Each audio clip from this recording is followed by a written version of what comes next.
ever-changing digital world comes with rapidly changing demands. And when opening government, we argue, among most crucial above all is the ability for the state to interact and communicate with the people. The ability for people to communicate with each other.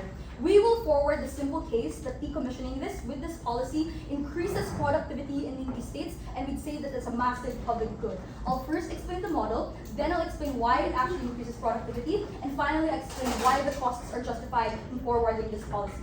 First, what does the model look like? In the same breath that we decommission things like coal or decommission old technologies, obviously there will exist set date targets by when this decommissioning happens. So it's a gradual process. There will be things like operations, for example, maintenance by which these things happen, supportive structures that more often than not can still exist within the state in and of itself. So it's not obviously going to happen tomorrow. There is a gradual set date to the process. The second is that obviously there will exist constructive supplement in infrastructure in replace of decommissioning old technologies. So this looks like actively building in now new cell towers and new technology to replace the old decommissioning tech. The second is you enable more people to connect to this. So people, for example, in rural areas who only have access to 3G or only have access to 2G can obviously now have greater incentive and greater impetus to connect these people into better technology. But thirdly and more importantly, to offer these people new plans, new SIMs, for example, new offers in order for them to be able to participate in that process of decommissioning in and of itself. What they have to defend on the op comparative is a world by which the state will ultimately have to shoulder the cost of maintaining these old technologies, shouldering the cost of maintaining outdated technologies that more often than not cause way more inconvenience to these individuals. Firstly, why does this massively increase productivity? I want to first frame the simple problem that the spending that more often than not exists on their comparative to maintain outdated and outdated technologies are oftentimes directionless. One, a lot of these technologies are very old. So things like internet, for example, the speed by which it processes, or the fact that you aren't able to make as long or as efficient calls as much as possible. A lot of the times is because precisely the reason why these technologies massively outdated. The second is that they also keep people from accessing new technologies because of that over-reliance to a lot of these old technologies in and of itself. So it's the fact that there's little to no impetus or there's little to no barriers by which these technologies can be accessed, especially in places like rural areas, for example. But thirdly and more importantly, the infrastructure on their comparative that is not just massively outdated but takes so much time to and so much money to maintain, oftentimes takes so much space from already efficient technology in and of itself. That means you limit the capacity to expand. That means you limit the capacity for individuals to massively access this technology that people from suburban areas, for example, or even urban areas already massively take advantage of. What this means is quite simple. One, there is an increased public inconvenience on their comparative when you allow them to maintain themselves. So it looks like massive delays, for example, when it comes to calls. Or it's not just the fact that there's delays, it's the fact that the type of technology that one accesses in one place and the other accesses in another place is oftentimes different, asymmetric, and that is what we say causes massive inconsistencies and causes massive inconveniences to the state. What changes with this policy? Two things. One, now when you decommission these things and also supplement it with new constructed technology, it will take less cost to maintain obviously outdated technology that more often than not op has to prove has to be beneficial. But secondly, that they also inherently massively expand the access by which individuals can access that technology in and of itself. Weighing this quite clearly, we provide a public good to these individuals. So it's the fact that you can access calls faster. It's the fact that your internet speed is way faster. You being able, for example, to access things like social media, or you being able to access things like jobs, for example, in the instance where on their comparative it becomes significantly way worse. But secondly, it significantly becomes way more easier to develop things, to connect things from one table to another, from one cell tower to another. What this simply demonstrates is that it massively increases productivity when you allow the equal access by which these technologies exist on our comparative. Secondly, why do the costs justify this? Yes, sir. You act like companies haven't thought of this already. They aggressively market 4G and 5G on their own. This debate takes place in places where it's not pragmatic to do this, and you're forcing their hand, which will benefit no one. Cool. Why do the costs justify the harms? And this will respond to RIB's POI. One, why is there no impetus and no incentives for individual corporations to do this individually? One, a lot of the times these markets are small. So the markets, for example, of 2G and 3G are massively small communities and small populations of individuals. So it's only in rural areas, for example, where you actually are able to, access these technologies. So more often than not, individual corporations are not pushed into expanding these technologies in the first place. But secondly, it's at the upfront cost as we say, is likely expensive. So what this means is that without the policy, there is no incentive for individual corporations on their comparative to massively market for 4G and 5G. Sure, we might see this in status quo now, but that only exists in massively central cities like in Metro Manila, not in other places. What we'd say is that on our comparative, you massively increase the productivity of these areas when you allow that access to happen, because on their world, there is no impetus and no means by which you can allow these corporations to expand in those areas. Why do these costs, while we admit are high, massively justifiable? One, these telecommunications companies are relatively large. They spend so much to improve systems. They spend so much to aggressively market, as what Riv says earlier, for 4G and 5G. A lot of the times, decommissioning old technology does not cause massive debilitating risks for these companies in and of itself. What we demonstrate is, even in the instance where that upfront cost is high, it won't likely shut down these these companies. It won't likely shut down these systems in and of itself. A lot of the times, especially because these corporations operate on economies of scale, and because they have massive market hold over these individuals, like people will obviously still be reliant to these lines regardless, they will likely still recuperate those costs. Secondly, as we explained from the policy, there's a likely high incentive for the state to subsidize supplementary constructive infrastructure. Why? Because it becomes a massive detriment to them if they become inconsistent with decommissioning. So the fact that if you become incredibly inconsistent with applying, new technologies or expanding new technologies in several different places, then obviously that's a cost to you as a state because you're applying it very, very inconsistently. That is where lags and delays will happen on our comparative. But thirdly, I just want you to weigh this on the long-term benefit. It might be expensive now, but that recuperates eventually because of things like productivity, because you're able to actively, for example, allow more individuals to participate in communication lines, allow the state even to communicate with its people, for example, allow easier access for information for things like typhoons or for things like individual instances where the state needs to communicate with these people now. On their world, what they have to maintain is a massively stagnating technology that does no public good. We say that this policy has to be passed. Proud to propose.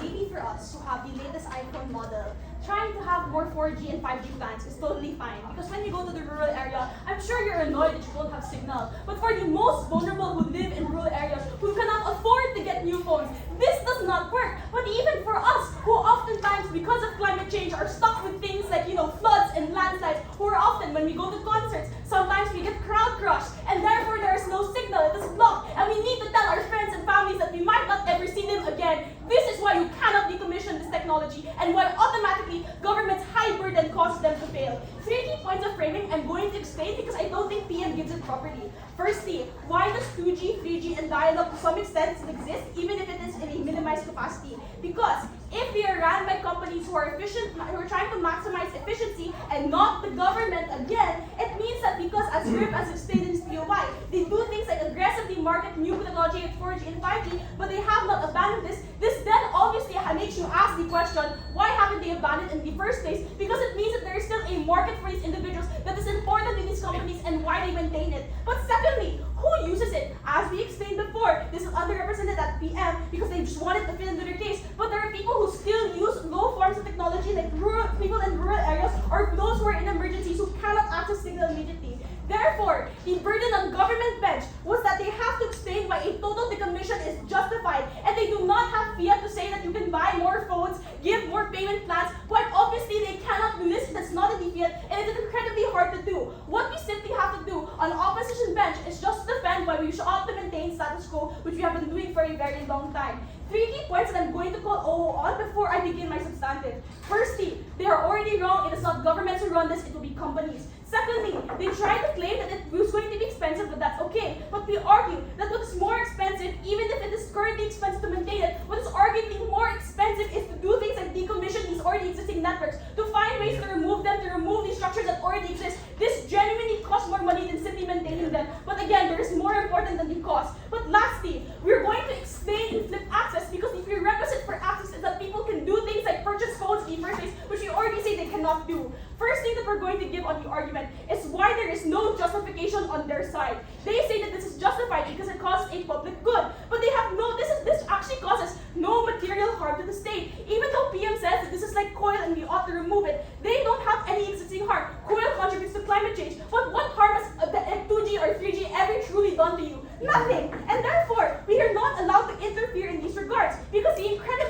burden on their side of the house means that firstly, there is no active harm causing to them because the connectivity problem that explained is not necessarily on their side. But secondly, there is an additive harm when you remove connectivity from these incredibly vulnerable areas and these incredibly vulnerable situations. It does not have harm in the first place, but secondly, when you decommission them, causes more active harm which flips their benefit. Therefore, it means that when they say that they have to require this, that they ought to have all of these different systems be removed. And markets have made it so that there are reasons why there is no decommissioning yet, because of the fact that people still need it in the first place, and that is a public good in and of itself. Because, again, if a company is profit maximizing, that means that they would have done this in the first place. If they have not, then there is a reason why they haven't, which we explained. Therefore, firstly, two impacts. Firstly, you violate the social contract with companies insofar as you are stepping into their business, because companies ought to be able to determine for themselves what their good business decision is or what strategy you ought to have. And currently, when you step into these positions, you actively sabotage them. This is a slippery slope. And therefore, these two companies also, because they have CEOs who worry about getting fired, who worry about not making money to their shareholders, it means that they have a degree of knowledge for what's best, and they're more likely to have more information as to whether they ought to decommission these things or not. Secondly, you push the failure of the lack of private companies, because if the obligation is to increase connectivity to citizens, it is not about decommissioning the things that they already rely on. It is a different policy that they cannot or do not have to defend, because that's not what they're defending in this debate. I will take CG. The telecommunication industry is one of the most heavily regulated industries on the planet. So are you against all these regulations because you want these companies to be free to make their own decisions? I'm sure you know a lot about dialogue. But I think the thing is that it's not necessarily about decommissioning everything. What is more important in this debate is about this specific policy. We're not arguing that you cannot interfere in any instances. It is that if there is no actual harm being caused, then you ought not to have in the first place. That is a genuine misconstruction of the case that I give you. Check your ears. Secondly, we're going to explain why you lose access on their side of the house. No, very few, even if few people rely on it, they are the most vulnerable in this house. They are the people who live in more rural areas who often have less epistemic access to a lot of things. I'll take that later. It looks like small shareholder farmers who have to rely on 2G, 3G, or dial-up and on broadband in order to be able to share their logistics because they don't have the system set up in their area. Secondly, it is often rural LGUs who do not have, again, access to these networks. But thirdly, in emergency instances, when there is no signal, you rely on 2G and 3G to tell you the news. You cannot say you increase information on their side when you remove access to the most bare-bone points of communication. I will take that to your wife in Copenhagen. So if it's true that they're already a small market, and if it's true from RIV that there exists aggressive marketing for 4G and 5G, isn't then the upfront cost on our own part is just lesser? Yeah, so I already explained it's not like that. But even if it was like that, you are causing an active harm to these individuals, which is the second argument. But how are we going to weigh this? Firstly, for rural individuals, you act for who rely on this for everyday access. You actively remove their access information, which is the flip coming from their side. Because insofar as they cannot access new plans, or you do not have subsidies for things like new phones or new plans, they cannot access 4G and 5G because their Nokia phones don't use 4G and 5G. And therefore, you must build new towers, build new satellites, which is arguably more expensive on their side of the house. And therefore, you do not have as many, therefore, more expensive on their side of the house. But companies are more likely to abandon them because of the fact that they don't have as many don't have as many customers. What this means then is that this is the prerequisite for being able to believe the OG claim about the impact of productivity. Because insofar as people cannot access the information or access the new technology in the first place, they cannot claim their benefit. But secondly, quite intuitively, you need this for emergencies. If the 4G and 5G towers for some reason goes down because of a crowd crush, because of a climate change crisis with things like floods and landslides, which causes you to be unable to access data, quite obviously you will need 2G and 3G. So it's not just about increasing access, but ensuring safety for every person who relies on their phones to be able to tell their mothers goodbye, who rely on their phones to be able to tell people that they love that they're in danger, to be able to say their last goodbyes, or be able to tell them that they're safe. If you cannot do that, then you do not just cause these farms of safety, or that you do not just decrease access for the most vulnerable, but you decrease the safety and the happiness of everyone, which is an absurd benefit, but I've proven it. This is why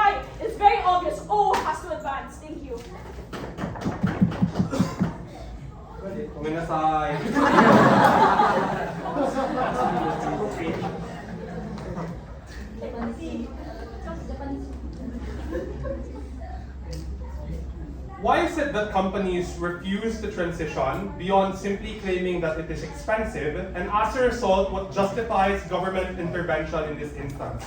The first is, quite literally, Angela doesn't just demonstrate that there is a public good if you massively transition into more modern networks that as a result are more homogeneous, are more equalizing in terms of allowing people to access one another through communication. It is quite literally, the refusal to transition is the public bad that they refuse to engage with. It's the fact that, sure, the most vulnerable on their side might be able to lock into 2G or into 3G, but it's the fact that in the same way that I lose signal in the province, these are the same people that cannot contact the hospitals that they talk about that are often located in cities, the institutions that they need to call for help, for safety, when oftentimes they are connected to more modern networks as well. What that uniquely means is, when Angela tells you very simply that you unifying these networks into more modern things is actively able to allow people to connect with one another, that's precisely the reason why it's so urgent. Otherwise, you cannot reach other people in the city. Otherwise, you cannot call your family for help, especially if they're far away, especially if they have a different network plan from you. But second, it isn't just cost, because what Angela demonstrates is that there are many avenues for you to make up for cost. It's that companies themselves refuse to participate in public good. I would say that governments have an obligation to ensure that public good is being created. The first is simply the positive incentives that Rick might want to talk about focusing on just simply cannot work. You cannot tell another telecommunication company to simply try and market 4G more, when in many instances, the infrastructure that you need to make these cell towers is taken up by older networks. But second, it's the fact that the overall cost, as we agreed to by the way, no one said it wasn't expensive on our side, it's precisely why corporations will never have the reason to shift on their comparative. It's precisely why even in the future, if all resources are available to these corporations somehow, they're still likely to maintain these networks even if they're incredibly old and incredibly outdated. Precisely because the upfront costs that they talk about are still comparatively higher than any promise of long-term profit. So it doesn't matter if those resources are available, you are never going to shift. But the third is quite literally, what they say is companies have the right to self-determination. In no instance is that right something we are obligated to defend at all points.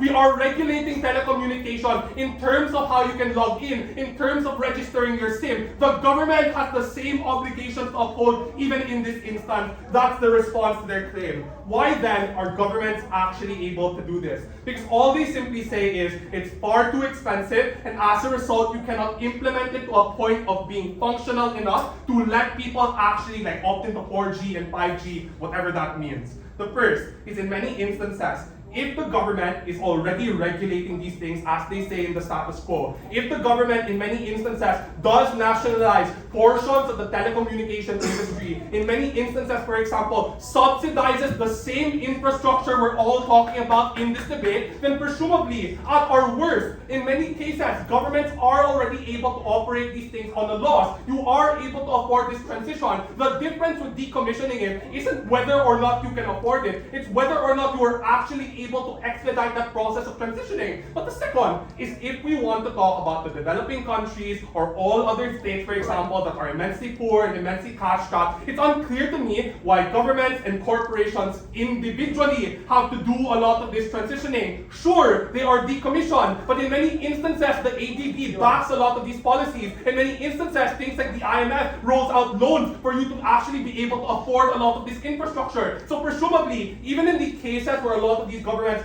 are quite poor, or a lot of these corporations, for example, are quite small, which is quite an assertive claim when you consider that they are supposedly letting all people across this group, or across this country, or even across this city communicate with each other, are able to find alternative sources of funding. But the last is quite literally, what they never really respond to is that in many instances, being able to maximize people's connectivity does translate to an immense amount of productivity, does translate to businesses being able to enter because they literally have signal, people able to opt into transactions because they're able to opt into these businesses, for example. And as a result, if they cannot disprove that in the long term this is massively beneficial to people, then presumably a lot of these costs can be recuperated, and a lot of the urgency that they talk about is something that we are willingly able to trade off by building it no matter what. Sure. Yeah, so the process of transitioning is untrue. You have to prove how people can access the technology that supports 4G or 5G insofar as they do not have capacity, which we do agree on. But even if you believe that, people need it for emergencies. Kyle? So the reason why it is quite expensive, right, is not because you're scaling it up to a lot of people. It is towns like with 10 people population, like Naga province in Zamboanga, Cebu or something. Yeah, so you have the same infrastructure there. The difference isn't you're going to tear it all down and build it all up again. I do not understand why you cannot retrofit it, as Angela meaningfully explains. And if your problem thus far is still the same claim that people cannot meaningfully transition, it's unclear to me where the government funding that we all agree can exist, all agree that you are just as reliant on, suddenly disappears and only goes into one tower in Zamboanga, when in many instances it goes into wider networks and wider populations. Why is this uniquely good? I would say there are several things that Angela explains that you have to weigh out. The first is quite literally, if we care about people being able to connect to their loved ones, being able to call for help, reaching a hospital, reaching a government office when they are experiencing a crime. It isn't simply about having the phone that can connect to 2G. It's having access to the network that lets you meet all the other people that are actually able to receive this call. All the people that can actually say they are sending an ambulance to you. If you are unable to transition whatsoever on their side, it's unclear to me why the harm they push is any worse. In fact, I would say, if you care about the extent, then that extent is better on our side. Second, if you want to talk about the most rural areas, which, by the way, just do not change on either side. Palawan isn't even fully electrified. Them having 2G doesn't massively improve people's quality of life. The difference is that on our side, if you modernize, if you drop this technology, that's when businesses can be able to enter. That's when people can find work. That's when people can find the money to eventually transition, get that quality of life. I would say that's good. Out.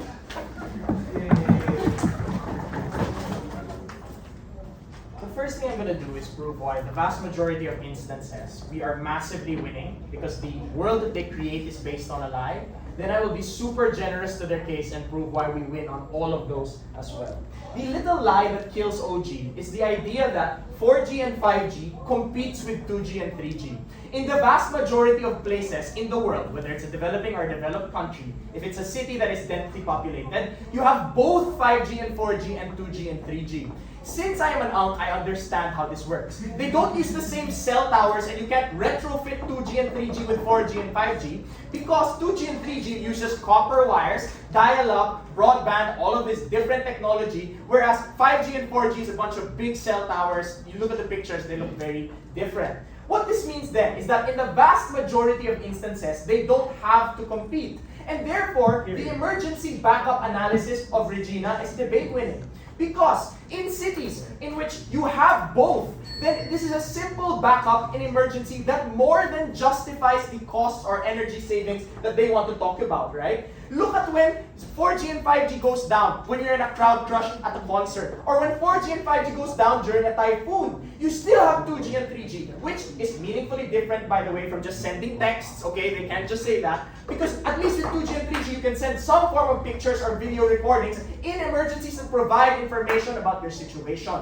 That means that we literally save lives by simply having this 2G and 3G, which, yes, is a bit inefficient, but it's so old and it ran at an age where the world had such little electricity that it doesn't even need much electricity or inefficiency at all whatsoever. We've proven why you save lives and that having that backup justifies it. The second little lie that kills OG though is this idea that they save people in emergencies and they save rural people by modernizing them as well.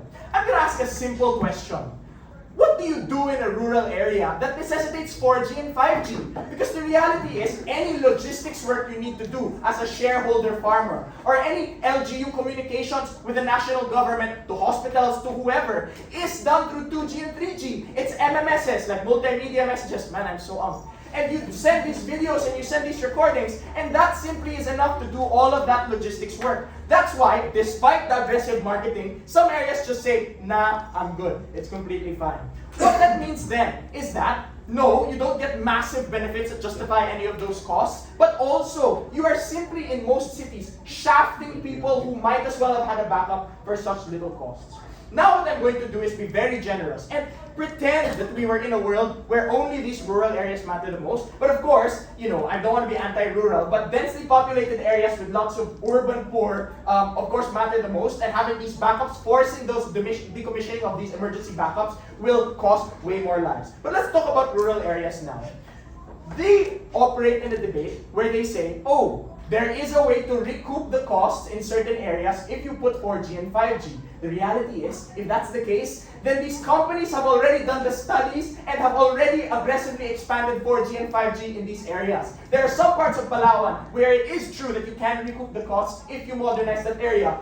All across the world, there's some place with some modern farm that needs GPS, real-time AI monitoring of crops or something. In those areas, in almost all cases, these private companies, telcos, have already expanded into these areas, and that is not a problem on either side. What this debate takes place in then is areas where they have done the feasibility studies and there's just not a big enough market in these areas. There is, as they said, 10 people in a city in Zamboanga, or like a small amount of people that does not justify giving everyone free SIMs, building a new cell tower, replacing all of the old technology, and destroying the previous cell towers, etc. What this means then is that the true comparative on side government is one where, yes, you have enough fiat to force companies to decommission, but you don't have enough fiat to force them to aggressively expand in those areas. Just think about it. I am a company. I'm going to lose so much money by building 4G and 5G in this area. And yeah, they are short-termist. But what that means then is, why would they decommission and spend all that money and then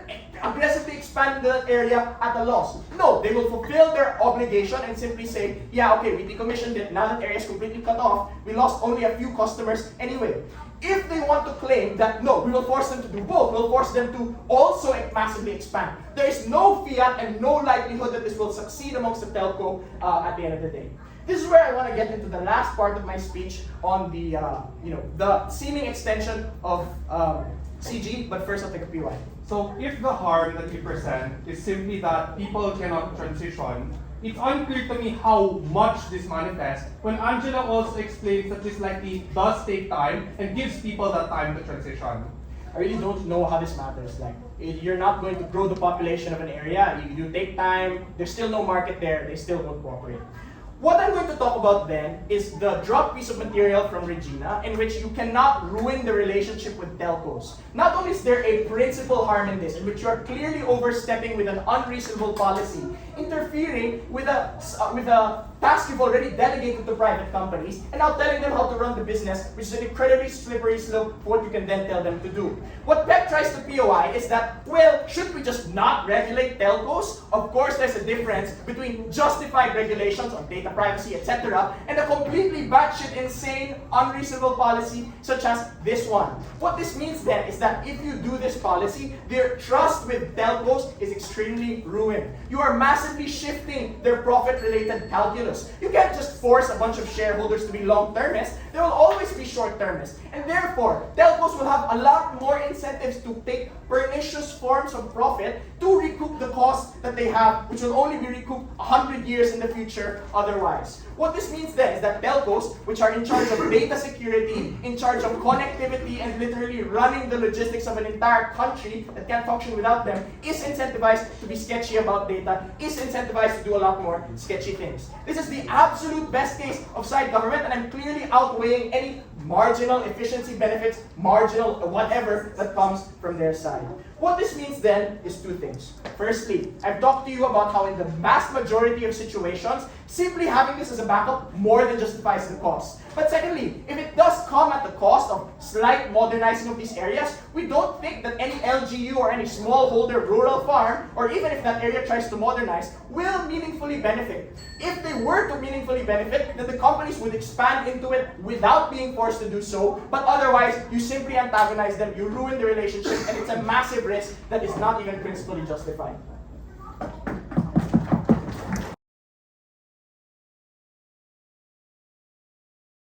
So I will be mentioning random ass provinces, cities. If you live in these places, I apologize. You're just the most convenient example at this point.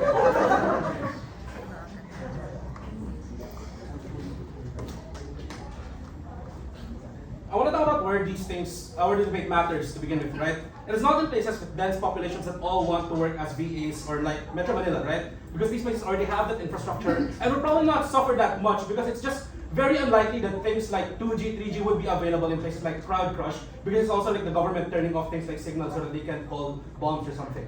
But secondly, it is in the places where people have minimal internet use or populations, and that is the specific reason why demand lags behind, and that is why they don't build the infrastructure to begin with. OG would say that you need to give these people access to new technologies, but it's unclear why this tech is urgent. These are not people whose livelihood is work from home B2B sales or begging for roses on TikTok. Their livelihood are things like planting pineapples in the provinces of Bukidnon or something, which and like those are the main things that they do. They call their supplier or something. That doesn't even need like 2G or 3G. You just need to call with like the SIM card or whatever. This shows that the scale of benefit on Gov is quite small because it is places like Naga Municipio in Zamboanga, Sibugay with a population of 2,000, if I'm being generous, or it's places like, I don't know, like Batong Malaki Los Baños or something. The second is, it is also telecom people that are driven by profit. This is conceded by every people in the house. That is also why things like Go Longer 50 are no longer available anymore because it's just too cheap for the people. But it's also the incentive to operate is minimal. That is also why things like staffing in maintenance is minimal because it is also people like Ken's dad that has been pushed out of Calapan to work in San Pablo because Globe closed down in Mindoro. Why is it that the demand is minimal and maintenance is cheaper on opposition, right? Firstly, it is things like the mass migration. When you do things like work for corporate, you have to leave your province because you also need to do things like, even if you work from home, do things like access government services, and that's why you go to capital city centers or whatever. But secondly, it's also things like less demand in these places because it's correctly pointed out, they don't depend on 4G, 5G. They depend on other things like radio, TV that are more reliable for them. The public good that they explain is not calling a hospital because you can already do that. You can call them, you can text them, whatever, like MMS, whatever it is, like Riv said. But it's also like, what you can actually do with the public good that they can add is like introduce doom scrolling to a lot of old people in the provinces, right? It is in these cities that are cheap to build and to earn back the high cost because there's a lot of people doing things like subscribing to Go Surf 50, but it is in these places where populations are quite small. In the provinces, it is expensive because it's things like replacing all of the towers, adding more, moving more staff, and like adding more training, etc. That you have to do because it is a massive rollout of technology that doesn't exist in these types of places. The only reason you need to ramp up technology is because of network traffic. What is the network traffic in these places? There's like 10 people using Facebook Basic. What happens is not that they don't do it, right? That they don't provide it eventually. Because the whole piece of government is to say that people kind of need 4G, 5G. We have to give it to them somehow. OO doesn't really explain why they will do that. They just say, oh, we gotta protect the companies, man. I don't know, that's the best, right? But before we proceed everything, yeah, sure. So, even if everyone in Batong Malaki are not TikTok sellers, I don't understand why access to this technology won't improve current businesses, won't improve current callings, won't improve current connections. What current businesses, man? Are you fucking serious? What business in these places can exist without the meaningful technology that they exist? Because if they cannot exist without those technologies, they wouldn't be in those places, they would be in Metro Manila. That is why the places there operate through things like calling the driver and not through Food Panda, because that does not exist. What happens is that they don't build it eventually on opposition, on government side, but that they're forced to do it, right? And that exactly is the bad thing, that they're prematurely forced into adapting this technology and rolling out this technology. Because O doesn't really explain what happens at this point, when it is the way that government would do it. I would argue that it's not the way that government would say, that it is just immediately going to be roses and flowers that they can provide a lot of services to their like 10 customers. What would happen? The first is, the only way for this to be a profitable operation on any way, any world in government, is if you're able to control the entire market.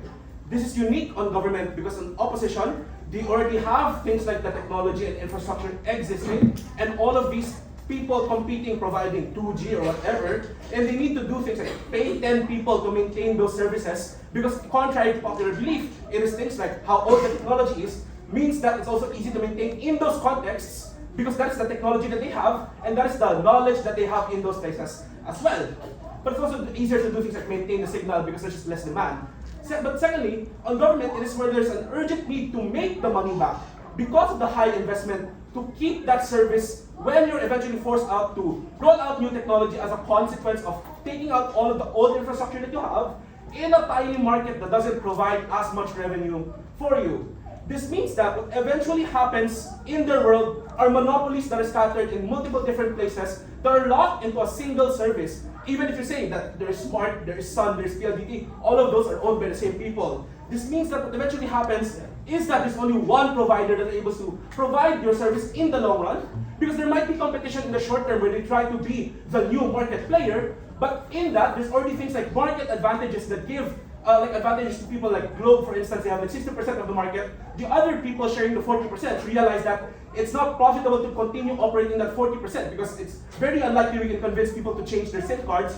That's why they leave the market, and that's why Ken's dad is in Laguna right now. Because they see it as more advantageous and more profit incentive for them to just cut their losses and leave the market eventually. And that is why only one person remains to provide the service that they deem essential. This is just true because you see it in other industries. That is why Sky Cable is the only internet Wi-Fi that you can see in the provinces, because even PLDT could not crack that. Why is this bad? One, people are subject to the worst effects of providing service when they do actually need it. It is things like poor services and poor maintenance due to the lack of competition that would motivate these people to actually do it well. Because what would happen is, even if they complain and bitch about it, they would still subscribe to Bowser 50 because they need to scroll TikTok. It is things like more expensive promos because it scales up to city demands, not the demands of Manolo Fortis Bukidnon. If progress truly will come, secondly, on government, it will be difficult to break that monopoly, meaning more people will actually suffer in their development when more people do things like live TikTok selling. Because it is even companies like Converge that fail in big cities like Zamboanga City because of the massive hold that PLDT has on it. Simply, this doesn't exist in opposition precisely because it is only when the demand scales up that you do start providing that service, meaning there's enough users to make enough money for everybody.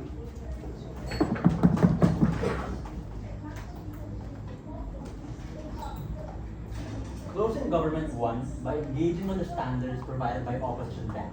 Is there a necessary harm, a public harm, and is there a compelling state interest to stop that harm? Our arguments were more nuanced to the inherent structure of a telco, and that's why we win. Two issues. First, when can the state intervene in the actions of private corporations? And secondly, are we screwing over poor areas? Firstly, when can the state intervene? The major standard provided by opposition bench was harm. And the deadline of the opening was just listing the benefits of fast internet and asking if people really need them. What we gave you was inherent to the motion. It is, what is the nature of a telecommunications company that makes them different from other companies such that we are more willing to use the heavy hand of regulations against them? We said telcos are not just a service that's important, but it's a public utility, which means the nature of the industry is inherently oligopolistic or monopolistic even. And that's because it is extremely inefficient to have different telephone lines to connect people. So you're not going to have 5 different telephone lines in the streets, because that's going to clog up your streets and it will be a huge waste of resources. So naturally, the industry will consolidate into a few major players like Globe and Smart in the Philippines. I'll even give you a couple more reasons why that's true. One, there are network effects, which means that if all of your friends have Smart, it's more likely for you to use Smart because you want to be able to engage on those promos. Or even there are transition costs. If I've already put PLDT in my house, it takes me a long time to get a different service provider connected to my house. And this all means that there's naturally very limited competition in this industry, and therefore the state is more willing than usual to regulate it even at the cost of its profits. Opposition bench talks about these companies being able to make a lot of money, but they're not actually providing any additional value. They're simply seeking rent by the fact that they have a license that other companies don't. Okay, so that means this argument is more important because we are more nuanced to what a telecommunication company is and why it is justified to regulate it. And that's where the extension comes in. Because our argument here is that these companies are also owned by larger conglomerates that also offer other important services. So we gave the example of the Villar's owning Camilla Homes and forcing these homes to use their telco provider rather than other providers. And that's important because there is literally no incentive to innovate in that case because they are the ones who profit of this poor service because they are banning competition within these areas. So the only way to have competition is for the government to step in and force them to innovate, which will not happen on their side. This argument is more important than the people talked about in opening bench because of scale. This is something that applies to everyone who lives in an Ayala condo, an Ayala property, or a Villar property, or any of these other major oligopolic names, rather than simply a couple of municipalities on being discussed about in opening bench. We say it is therefore the government's responsibility to step in and make sure that these services are being provided. Now, CEO's extension then is that some players are going to pull out of certain franchises. Why will this not happen? Firstly, this regulation is not something we impose once and never update again. All government regulations, especially major ones, are continuously negotiated over time. So in 1 year, if we see corporations are starting to pull out, that's when we can adjust the level of subsidy we give. That's when we can provide other more lenient regulations and extend the time frame. That's how all regulations work. But secondly, all regulations have major public consultations beforehand, where we will talk with executives of Smart and Globe and see if they have the technical capacity in order to do these things. We're fine with a long timeline as long as it happens. But thirdly, even if companies disagree with our policy, companies are always looking out for changes in regulations. So they're not going to pull out right away because what if in the next admin they're going to revoke the regulation and Congress will revoke the law? So there's an incentive for you to stay in the long term to see if the regulatory landscape will change, and that's why you will not pull out at the first sign of losing. You will stay in for the long term to see if there might be a change in regulation. So we say in this case, the state has the right to intervene, and it is justifiably intervening because these are not profits that these companies are getting. It is simply rents, extracting value, and not providing value. Yes. The first part of your case is it's a natural monopoly. I agree, we can't do anything about it. The second part of your case is, oh, it's kind of evil. Let's make them compete by forcing them to make a bad modernization decision that no one asked for and no one benefits. I agree we can regulate them, but this policy is dead in the water. It's an awful one. It is not a bad regulation because of all the benefits that OG provided, but also for the additional benefits of security vulnerability coming from TC. Second argument, second issue, will we screw over poor areas? So the bulk of the case from OO is that there will be no internet at all in these areas, and that's bad. Why are we still likely to have internet on our side? So, 4 reasons. 3 reasons now. First one, this can come in combination with other policies of the government. It is not in isolation. So for example, if the companies really need more money to do this, there are other things you can do, like open the industry up to a little more foreign investment so these companies can raise capital, or being more lenient with the debt, for example, by negotiating with banks to ensure they're able to have a long time frame for paying off these debts. The policy is not in isolation. There are other actors to mitigate this harm. But secondly, we say all of this technology is getting cheaper every day because of the nature of technology always evolving. And actually, what gets more expensive is maintaining older technology because there's little research and innovation being done to improve this older technology because it's very outdated. So actually, every day you wait to dispose, it becomes more expensive, while it's already becoming more cheap in order to dispose of this technology.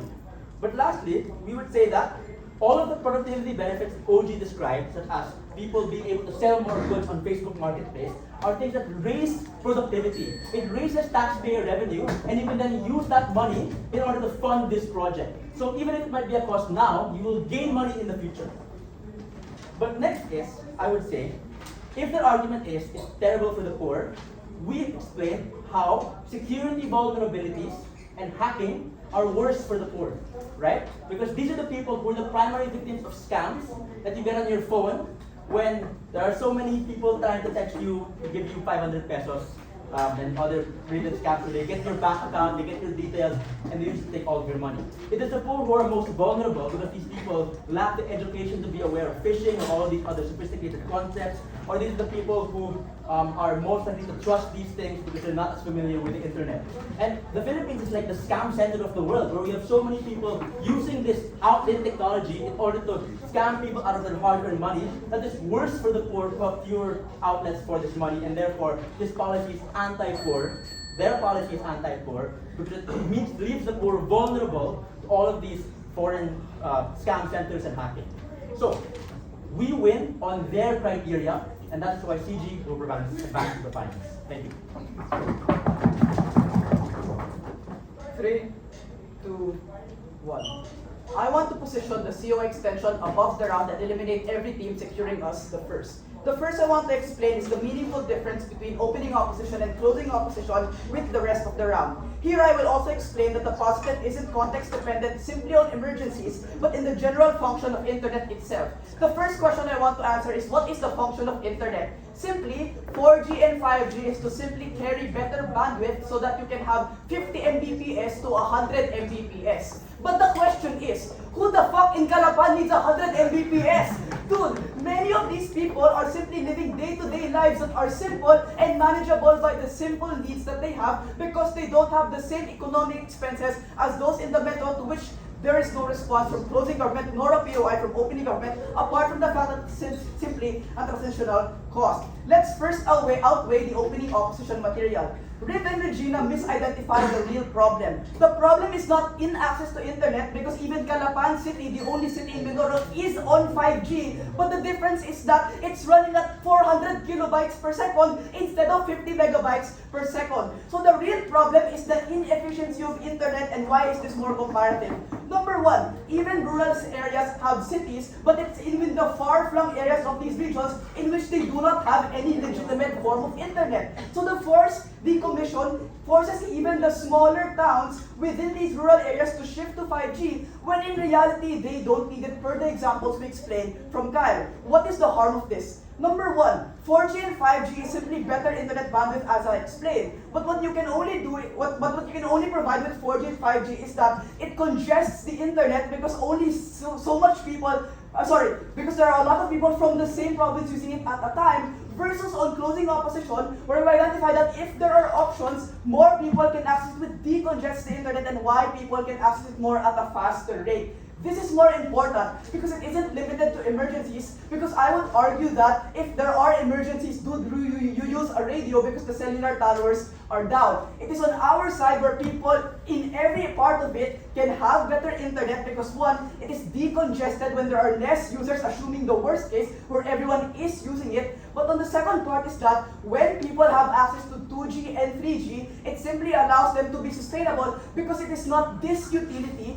at the point in time they need these specific services. It is for texting, it is for simple calling, and it's for the simple ability to do things like maybe contact your loved ones in the simple reasons of opening opposition and closing opposition explain. Why is this simply more comparative and exclusive against the harms that, against the mitigation that Gov is pushing? Here I want to identify that all of these responses are exclusive to closing opposition, and opening opposition is simply mitigated by the Gov benches. Firstly, the reason why you cannot simply just build more cellular towers in rural areas is because they are also geographically limited. For example, in southern parts of Mindoro, it's more mountainous, which is harder to get bandwidth, so you can only install a cellular tower in, for example, the main city, where all of Mindoro now has to connect, which is why there's only 300 kilobytes per second. But secondly, it's the fact that you also phase out different other services that would have been able to provide this at the point in time these emergencies had existed. It's things like Sunstar TV, whatever Kyle was talking about, or even smaller SIMs like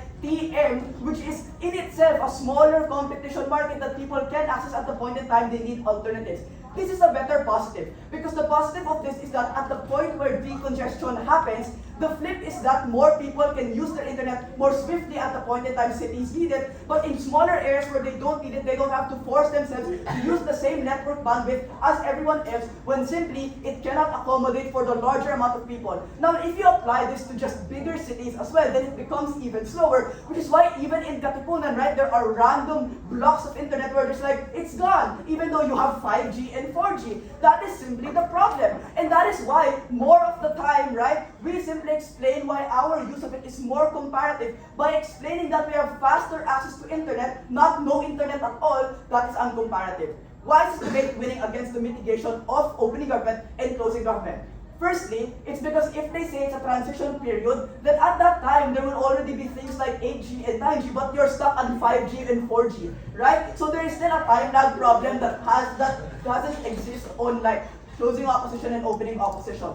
But secondly, it's just the fact that if this time lag exists, then the same conditions apply for closing opposition, which is why we still take it. You still can't install the same bandwidth of internet in the same locked-out areas. You still can't have much of the internet access because services will pull out. If they feel like installing 5 cellular towers, even if it's possible, isn't met by just 10,000 people. And that is why people have less access, less internet, and more harms. Taking out the opening opposition material delineation is quite clear. We also respond to the positives that closing government and opening government want to give, because now we explain why it's actually a disutility even for the people who have it installed, which is why more people do things like price up the competition, like for example, charging 1999 for 100 Mbps rather than 799, which was before opening gov.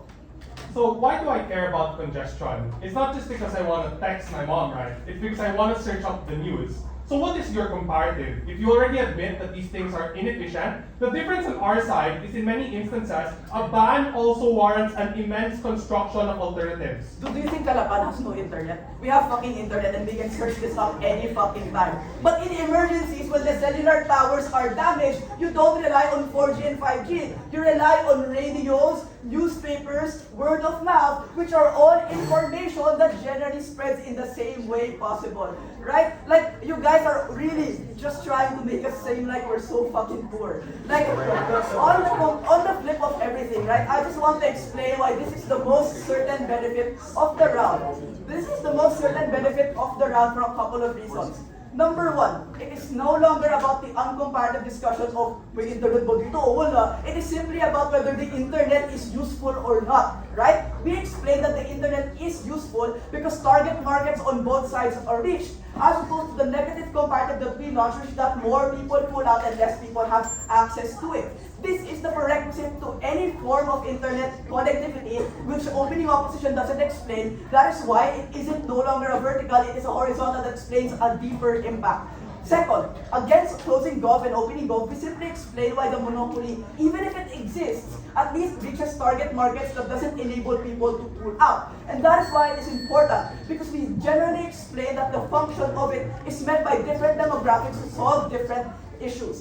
Lastly, if it's true that we really need internet for all of these problems, only opening government and closing government situate within context-dependent situations. On our side, we situate it for the vast majority, which is why closing opposition proceeds.